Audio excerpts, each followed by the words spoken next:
Hi guys, so in today's video I'm going to be reviewing my Honda CB300F. I got it March 4th, so I've had it about 3.5 months now. Prior to this I only had scooters. The last thing I had was a 150cc scooter and I liked it, but I just wanted to get something a little nicer and something I could take on the freeway, so I ended up getting this. And so let's get started and I'll tell you what I think about it. Okay, so starting from the front, this is what the front looks like. It has one headlight.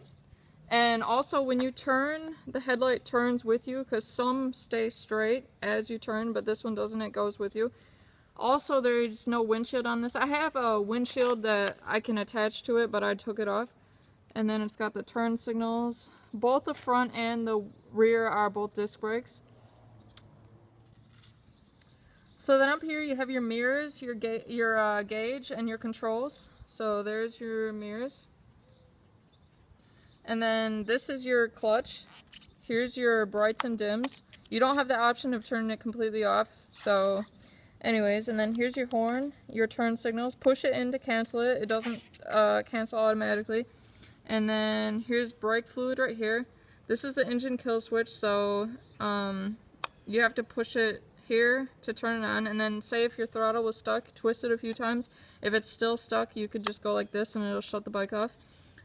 Starter switch, throttle, front brake, and then here's your other mirror, and then here's the gauges right here.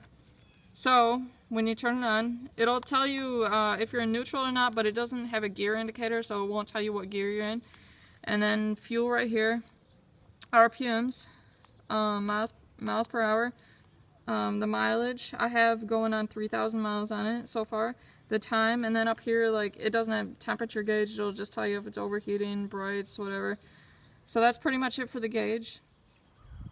Also, this has a where it says lock, so that way you can lock the steering. So you just go like this, you push it in, and then it's locked so no one can just roll off with it.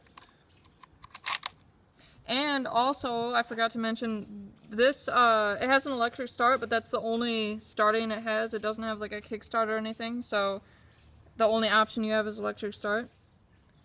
So then here's the gas cap. So you just flip this open, stick the key in, turn it, and then it pops off. And then to put it back on, you just push it in like that, and then flip that down, and that's it. So then over here you have your seat, and then this back seat pops open like that. And then as far as storage goes, there's really none. There's not a whole lot you can fit in here. Maybe like a wallet, phone, whatever, but really not a whole lot can fit in there. And then you just go like this and pop it back on. So then here's this side of it. So right here you have your kickstand, which it only has a side kickstand. Some have some, like my scooter, has a front or a center kickstand where it lifts the whole thing up, which would be handy for lubing and cleaning the chain. So I mean, it's kind of a pain not having one of those. And then you have your footrest, and then here's your gear selector, and it has 6 gears, by the way. So you go 1 neutral, 2, 3, 4, 5, 6. So down is down in numbers, up is up in numbers. And then here's your chain, and then here is your passenger footrest. So then you have the back, so you have your brake light, and then you have your turn signals, and there's a kit you can get which would, so you could change the turn signals and they'd be more so up here, and then the license plate would be more so back here. So then also there would be a front that would make it closer and it wouldn't stick out as much. So I'm thinking about doing that, but we'll see. So then you have this side of it. Here is where your coolant goes, right here.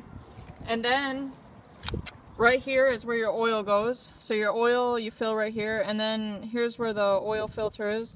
Here's a clear window. Now, more newer bikes usually won't have a dipstick. Right here is where, well, I shouldn't say usually, but some do, some don't. This one doesn't have a dipstick. It has a clear window, so it's on its side. It appears empty, but it's really not. You have to stand it upright to see the oil level. So, and this is a, now when you hear 2-stroke and 4-stroke, the main difference for you as a consumer is that with a 2-stroke, you would be mixing gas and oil together, and then you wouldn't change the oil at all. With a 4-stroke, you do oil changes as usual, because you don't mix gas and oil. But with a 2-stroke, you would be going through a lot more oil though. Anyways, here's the rear brake. Here's your footrest. And then here's your coolant level right there. And then here's the passenger footrest. And then this is the exhaust, which looks kind of odd on it. It looks kind of big, but that's just how it is. So overall, I've been liking this a lot. I don't have anything bad to say about it. You know, just a few little things, like there's no center kickstand, but nothing major. It'd just be handy to have.